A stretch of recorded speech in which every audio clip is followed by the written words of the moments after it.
Hey there, I'm Sunny Anderson, and I am ready to work with you to make my Brooklyn beef patties. Now, I love a beef patty. If you've ever had an empanada, pretty similar. I find a lot of different cultures have a patty, the samosa, the chimichanga. It's kind of like a big patty that you fry. And I'm gonna show you how to make mine. It's flavorful, it's easy, it's delicious, and you can even freeze it and fry it later. And you can also bake if you want to, but I just love frying. The crispy crunch that you get from it is just delicious. So I'm gonna start by breaking down my ingredients and getting them into my pan. I've got a big nonstick pan here. You can turn it on now to like a medium high. Just depends on how fast you think you can actually chop up all of your ingredients. Which is going to be the onion, half of that, potato, the whole thing, and 2 cloves of garlic. We're just really gonna grate into there. So actually, I'm gonna take my time, I'm gonna chill out. Put it on like a medium low, but we're still preheating. So when we're ready to actually throw it in there, it's nice and hot, and it'll be a nice sizzle. Okay, let's work with the potato first. Feel free to skin this if you want, but you know what? I like it looking clean. Now, let me show you how I do this. In order to make beautiful cubes, I really actually don't care if you make beautiful cubes or not because it's gonna be on the inside of the empanada. It's really just breaking this down to everything being the same size. So also think about that when you bite into your empanada, you don't want this big chunk of potato coming out. So what I like to do is think about something else that's gonna go in whole, like corn, and say to myself, let me see if I can break down the potato to about that size, all right? So that's what I'm gonna do. First thing I'm gonna do is what we call blocking it off. I'm just gonna make a big block out of this oval thing called a potato. There you go. We call that a cheek. I'm gonna flip it around and do another cheek. And then for extra measure, you can come in and you can lob off that top there. You lob off another top. You go like that, and get another side cheek, and then go like that, you get another cheek. So now we got kind of like a block. You know, we could do some things with this block, like block it off. So, just go in, and I say I'm gonna make it like a little plank, little plank, little plank, little plank. It might be a little bit bigger. Who cares? Flop it over, line it up. Let's do another set of planks. Now, if you don't feel comfortable with your tall stack, that's cool. You can half it, go down in. Now, try to make these plank sizes the same width. The same width. And maybe this one will be a little bit smaller, but we got it, see? Now, let's do that again with this side. Same width, same width, same width. Okay, now, put it back together, put this together, turn it this way. Now, you see what's happening? You see what we're gonna do here? We're gonna make some cubes. Go in, cut, cut, cut. All right, simple. See these cubes happening? They're happening. They're happening, okay? They're happening. Someone very meticulous will probably get out like a ruler and start like measuring it, and that's called a culinary school professor. I am not that. Go in, and again. Now, someone also very meticulous will just be so annoyed by these little pieces here, but I bought the entire potato, so we're gonna use the entire potato.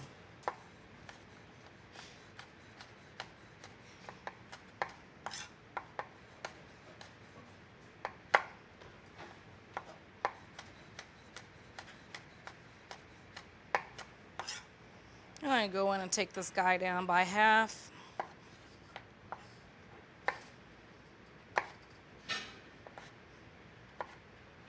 Give it a nice little turn.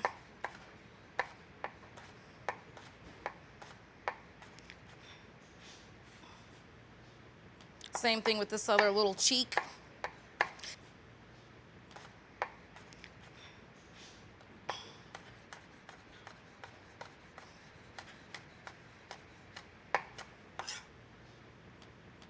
Okay. And then just give that a nice turn again and go in. All right.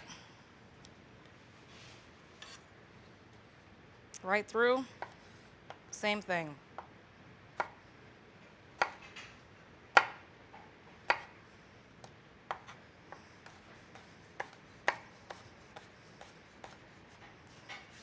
Okay, so I've got my pan preheated.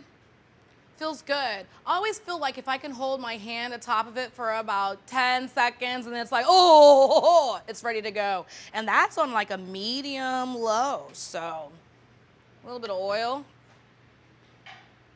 It's a good time to do potatoes now because we want them to kind of hang out in our pan for a second and get some golden brown color on one part before we start tossing and flipping to get that golden brown on other parts of it.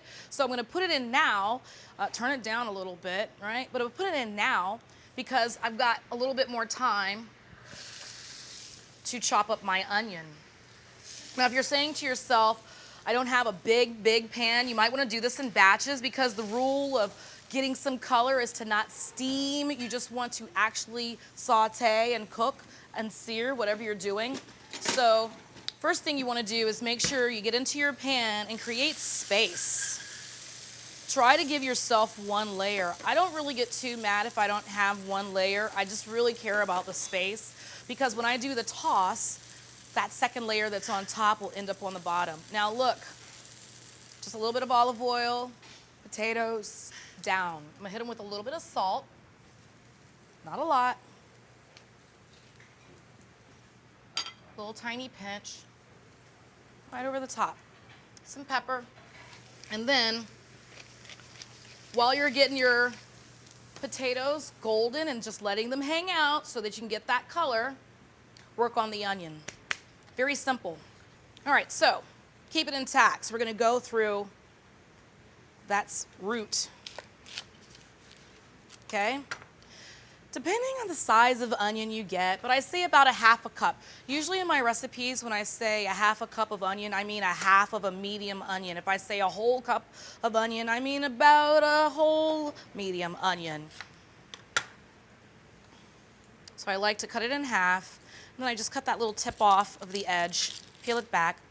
It's up to you if you like to take off that first layer. Sometimes I really do like to take it off.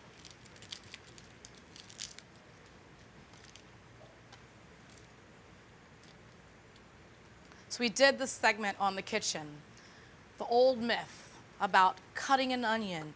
Do you chew gum to make sure you don't cry? Do you have a really sharp knife to make sure you don't cry? Maybe you turn on the water faucet. Do you put a piece of bread in your mouth to make sure you don't cry?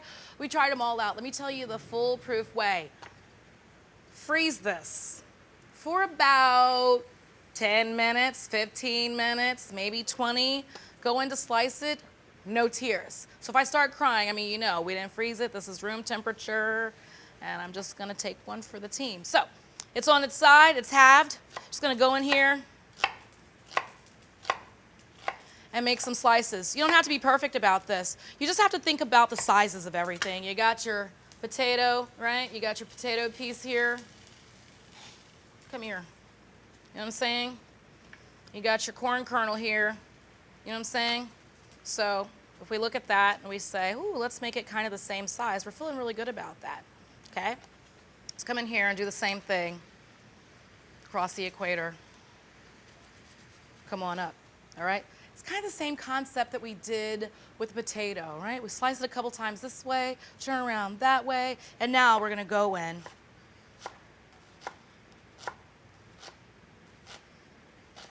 Now, if you are lazy like me, and you go to the produce department and you get the onions that are in the plastic bin.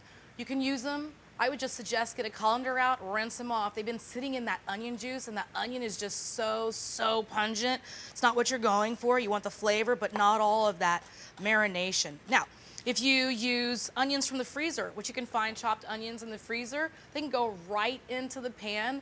Just know that you really want your pan a little bit hotter because that steam that's gonna come up from those moist frozen onions, you really want to quickly evaporate, all right? I'm gonna take a look at these potatoes, see how they're doing, and I might give them a toss, just depends. Oh yeah, it's a good toss, so. So you don't have to do this move, but it is fun to practice. If you have a tiny little ball, and obviously the stove is off, or you can just be in any other room, put the little tiny ball in there and just have fun with it. And the more you do it with something that's not gonna fall on the floor and you feel like, darn, I really wanted to eat it, the more you'll get comfortable doing it with stuff you don't want to fall on the floor, like your potatoes. So now look at some of that golden brown I have going on in there. I'm touching it with my fingers because I'm just so used to it, but feel free to get in there with a wooden spoon or a spat. This is looking actually really good. We're not going for every single side of a potato to get seared. I just like a little bit of golden here and there. And I also like a couple of the sides of the potato open because potatoes like to soak up flavor. So I want to leave these a little bit, like kind of maybe 50% golden. So now's a really good time to get my onions in. Right over the top. Now, if you feel the need to add just a little bit more fat, you can. I started off with a little less than a tablespoon, a little bit more, not a lot. And I'm gonna give this a toss as well.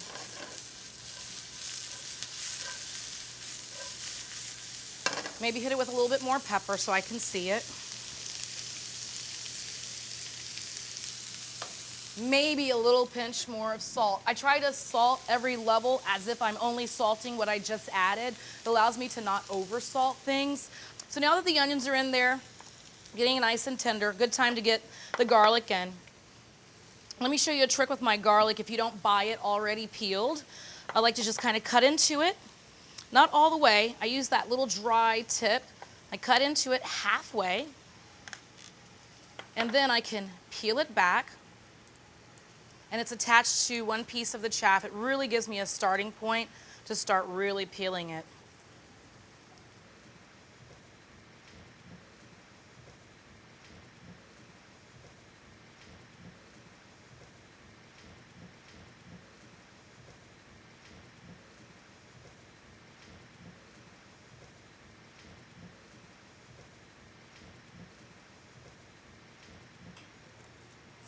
See how easy that is? I mean, I get it. I know people want to like bang it on the counter, but if I'm going to grate it on a rasp, I mean, I don't need bits and pieces. I like my knuckles. So I like to keep this intact as much as possible, you know, just for the integrity of it all. But listen, don't go all the way down when you're grating this. I like to save the nubs, and I'll make like a stock or something out of it, or a hot sauce. I'll grind it up in the food processor. Make sure I got all the chaff off. Good to go.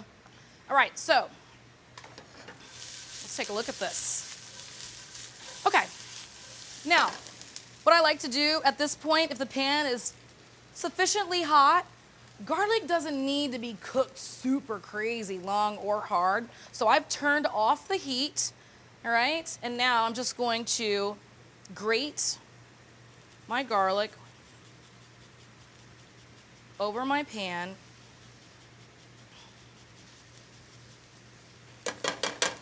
Remember, this nub, I'm just gonna like put back into a bag, use it to make sauces, stuff like that.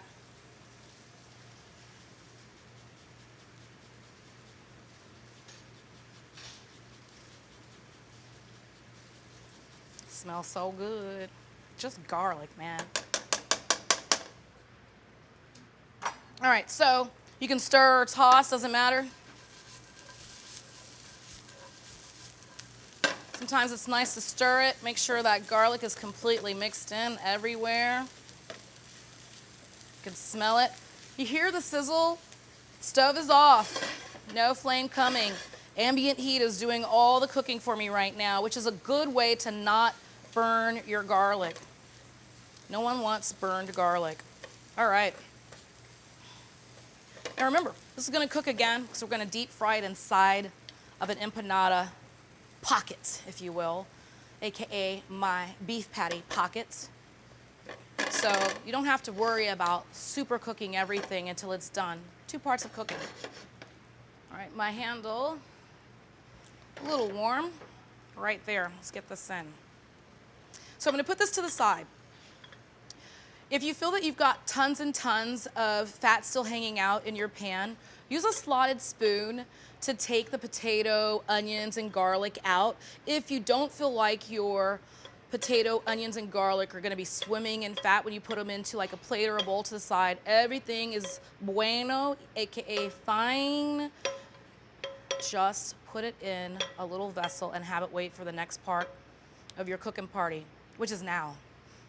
All right, This goes fast, but it's really, really simple. So hopefully you have everything kind of set out and ready to go. I've got my 80-20 beef. My 80-20 beef, that's 80% meat, 20% fat, and one little cube of potato that made it in there. You'll have fun on the second ride in the pan. I've got some chili powder, some dried thyme, allspice, a little tiny pinch of cinnamon, some curry powder, some cumin, and some corn. So I've got my pan here. It's non-stick, which I also feel allows me to use a little less fat because it's gonna move around and slide around for me. So I gotta be honest with you, I'd love to toast all of my good old spices first. So let's get them in here, and then on top of that, I'll put the beef. So we're gonna toast our spices. So get a little chili powder down, some dried thyme. Do this quick. Remember, my pan's off, so this is still just ambient heat that's happening here. Oh, curry powder. Let's do it. You might say to yourself, what? Curry powder? A Brooklyn beef patty? Yes. There are so many different ethnic foods in Brooklyn. I just really wanted to bring some of those flavors together. A little bit of allspice here. Not a lot. Goes a long way. It's kind of like the nutmeg. Cumin. Kind of like scallions to me. You can never have too much. A little bit. And then a tiny pinch of cinnamon. A little bit more. All right, so now I'm going to turn my pan on. Let's do it. There it is. I'm turning it on to like a medium. I'm going to move it around with a wooden spoon, all of these spices, and then immediately just drop some of this beef on top and have fun. You'll say to yourself, how long do I toast? Your nose will let you know. Your nose. So we have a ½ pound of ground beef here, which means we're going to do a ½ teaspoon of salt, okay? Feeling really good about this flavor and the scent right now. So let's bloom it out with just a touch of olive oil. We do have 20% of fat going into our beef right here or coming out of it, but olive oil helps everything move around. You hear that sizzle still? So what I'm going to do is I'm going to turn it up now because we really do want to get in here and cook everything and brown it. Oh, yeah, pan's on. So I got it to like a medium high. Now's the time to get in here and just start breaking it up. Make sure you mix it into all of the flavor here.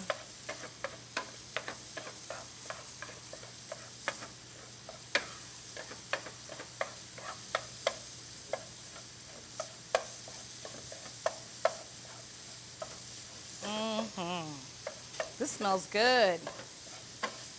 Yes. This right here, just get some of that microwavable rice, blend it in, stuff it into a pepper that you hollow out, put that in the oven at 350 for about 20 minutes. Another recipe.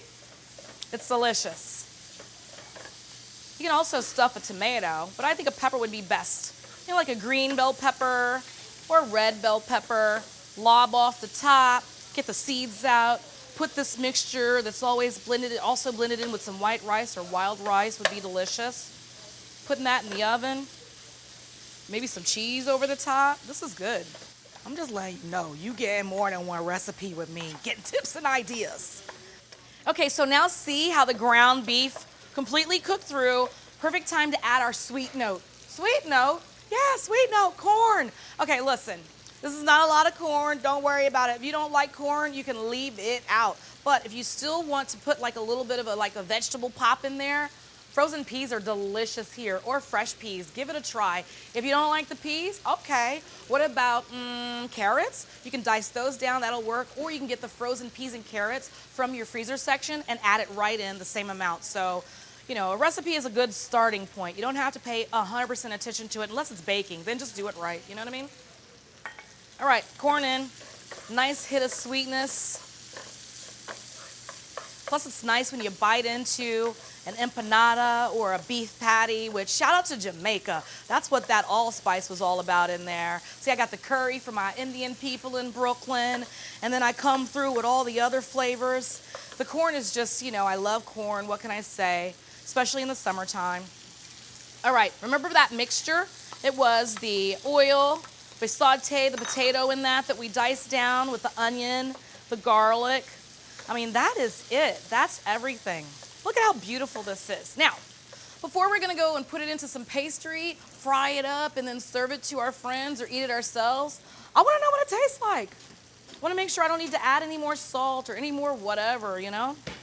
So let's go in here. I'm gonna turn this off because everything is cooked. I just wanna mix it together and I actually wanna taste it. Look at that flavor. All right, so I got a little bit of, I wanna get a little bit of everything.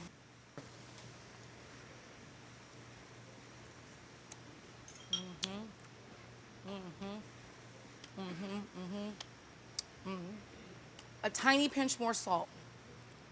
See, wouldn't you hate to taste your empanada and feel like you got to sprinkle salt on every bite? And I've done that before some places. Potatoes really need it. All right, so I'm gonna take this off, let it cool, and then I'm gonna start building these beef patties. Really important to let it cool because we're gonna put it into a beef patty and we don't want that patty to start cooking before we actually want it to start cooking. Right? Everything's cleaned up. I got my oil here. This is peanut oil that I'm frying with. If you can't find it, you can use vegetable oil. I love peanut oil because it takes it a little bit longer to smoke, so I can just run it like a diesel engine. It will never overheat. If you know about a diesel engine, you know what I'm saying? So the temperature I'm going for here is 365, right? So let's try to get it to like 375. So when I put the empanadas or my Brooklyn beef patties into the oil, the temperature doesn't go down so low that they're not frying at the proper frying temperature, which is about 350, let's be honest. So maybe I'll 365 at 370. But what I don't want to do is, you know, over fry. So I see I'm going a little bit hot here. I'm gonna actually turn the heat off for a little bit. Every once in a while when I fry, I do what I call ride in the wave, you know what I'm saying? I'm looking at the thermometer, I'm putting a couple pieces in, I'm like, do I turn it up a little bit, turn it down a little bit? Listen, this is all up to how much oil you're using, the conveyance that you're using. I am actually using what we call a Dutch oven. It's cast iron enamel, so it's going to retain heat a lot better than maybe like a stock pot or any kind of other pot you might be using. So just try to keep an eye on your oil. So I've turned it off now. I'm gonna let it go down just a little bit to get to that spot, but it's a perfect time to actually start building my empanadas. Now, remember the filling? I got it on the back counter. It's nice and cooled down, and it's a perfect time to start building our empanadas. Okay, let's talk empanadas or beef patties. These are easily found in the freezer section. These are beef patty wrappers. They're gonna come like this with a little bit of plastic between them so it's easy to peel off. You don't have to do anything to them, but fill them up and crimp the edges. So I'm gonna show you how to fill up. It's very simple. Got this in my hand. I'm gonna take a spoon or a tablespoon measure. You can find these in different colors. You can find them in like orange with some annatto in them. You can find all kinds of different colors in them, but you know, white works. So I put about 2 tablespoons in there. You can also find different sizes. Sometimes they're a little bit bigger. And what I'm gonna do is just fold it in half. I pinch the middle. And then the goal here is to not have a lot of air on the inside of your beef patty. So push and press. Push and press. So I'm going to push, right? Push. And then I'm going to just kind of come in and press. Come in and press. Now, it depends on how much dough to filling ratio you like. One of my favorite parts of a beef patty that I would get at a street cart in Brooklyn was those crispy edges. I'd eat those first and then go in for the center. So this is closed, but it's not secured. I'm gonna show you how to secure it. You're just gonna take your fork and you're just gonna come in and press it. And then just lift it straight up. Keep going around. Straight up. Straight up. Don't worry about being perfect. As long as you get everything clamped in really nice, just keep on going. If you need to turn everything around, turn it around. Make everything in your kitchen work for you. That's what we're doing. We're conquering your kitchen. It's not conquering you, honey. Okay. Keep going. Can you see that? And then keep going. So, I'm gonna finish up a few of these and then start to fry them.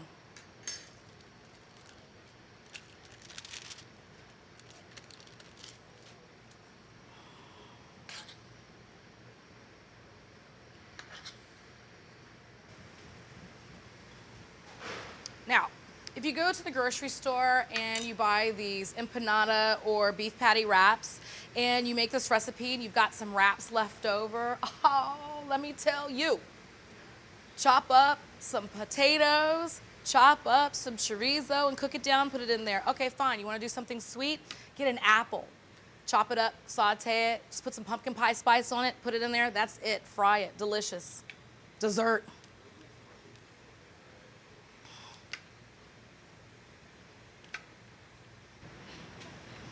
Crimping ain't easy, you know what I'm saying? So as you're making these, it's really important to not overfill this. You don't want it to burst in the oil. Plus, you really want a good meat to pastry ratio. There we go.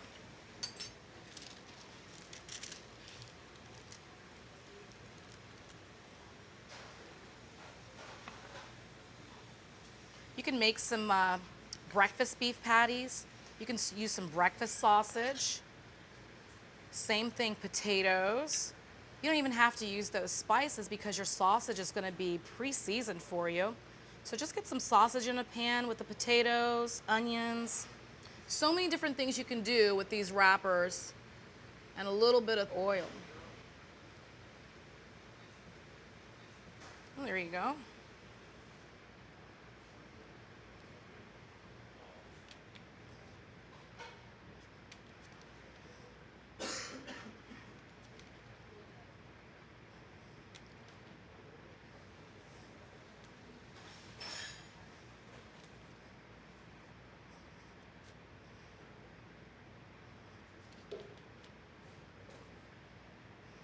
This is like when you're like, okay, Sonny, I've got like 15 more of these to go. I'm gonna have to hit pause and do a little ketchup. It's cool. Hit pause. When you come back, we'll be frying. Now, if you're feeling like it's like getting warm and things are a little bit too sticky, it's okay to have like a little bowl of flour. You stick your fork in it and come on over here. It'll release a lot easier for you, but we're doing pretty good. Not too hot and sticky in here right now. Oh, hey, speaking of hot and sticky, let me check my oil. Okay. Okay, it's hovering. So it's at this like really cute 370 thing. I know as soon as I drop some of my beef patties in, it's gonna go down a little. So I'm riding that wave like I told you about. Almost done with my crimps. You know what I'm saying? Beef patties, the cousin of the hand pie. You know what I'm saying? The great uncle of the samosa. All right, here we go, right?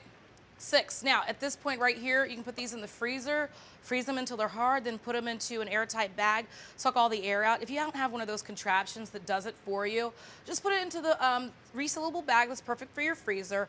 Seal it all the way until you just get right to the last bit. Stick a straw in there. Be really careful about the seal. Suck the air out, seal it. Oh my goodness. You're a human suction machine. You can do this. It doesn't cost money and 3 easy payments. All right, so we've got the oil, which is peanut oil, at 300 and it's hanging out at about a 70. I wanted to get it down to 350, and I'm gonna do that by simply just dropping my beef patties in and riding that wave. So let's do it. Gently, don't drop it, lay it.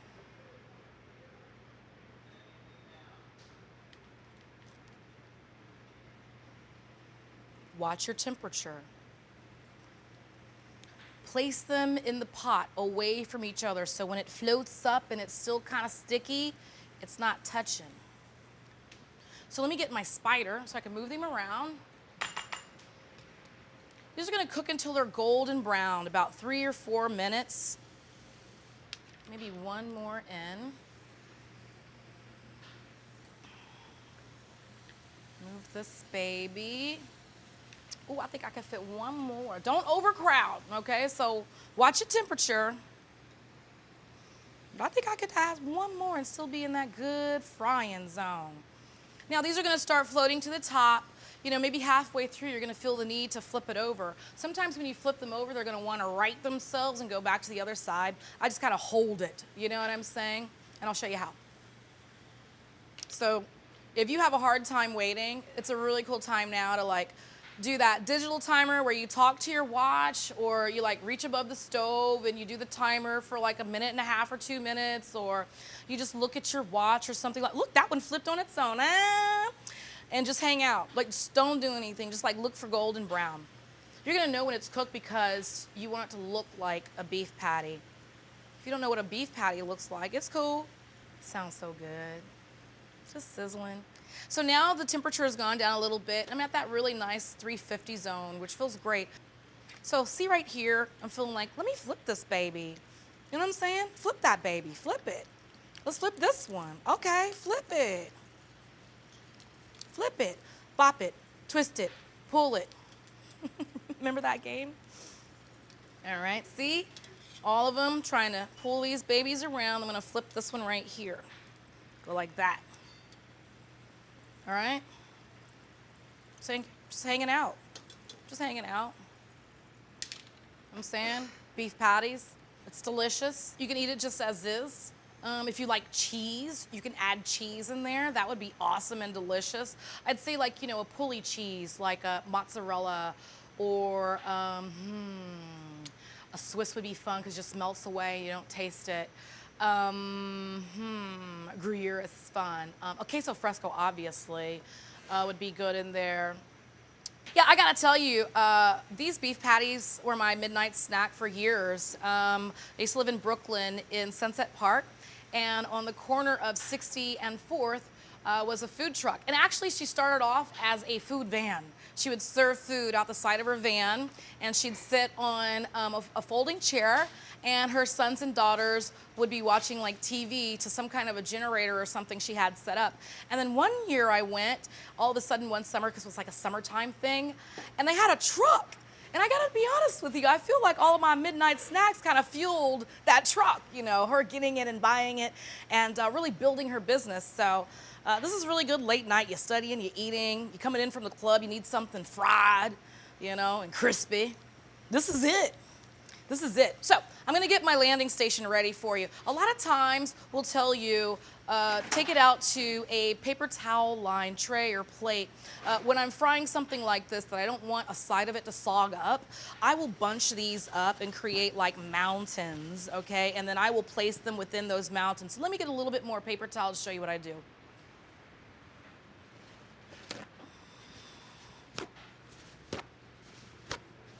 Now, I'm feeling really good about this fry, but if you want less splatter, save your skin, save your body, save your countertops, get a splatter guard, okay?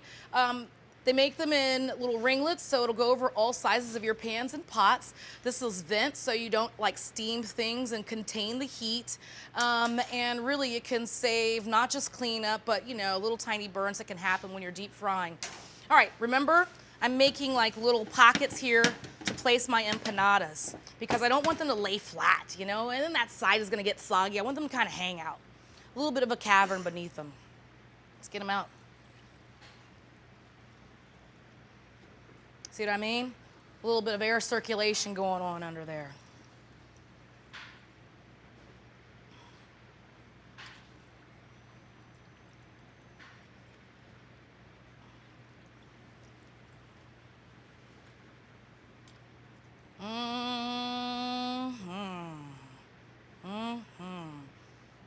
Put this little baby in. Plink. I have one question for you. Are you ready to eat? Let's do this. Ooh, it's hot. Ooh, ooh, ooh. mm, mm, mm, mm, mm. Mm-hmm. Mm-hmm. Look at that, huh? Little empanada love, little Brooklyn beef patty love.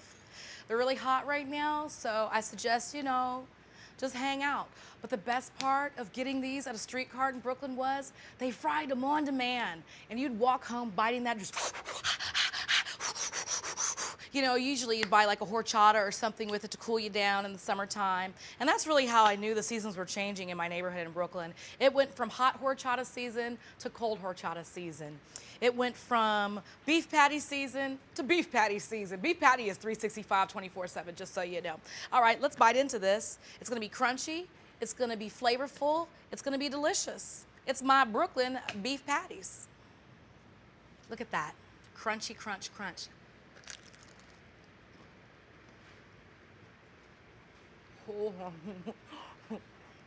It's like being in Brooklyn. We don't have any horchata here.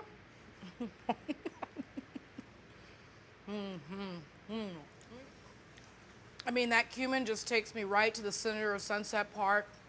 Dominican, Puerto Rican, Mexican, just flavor.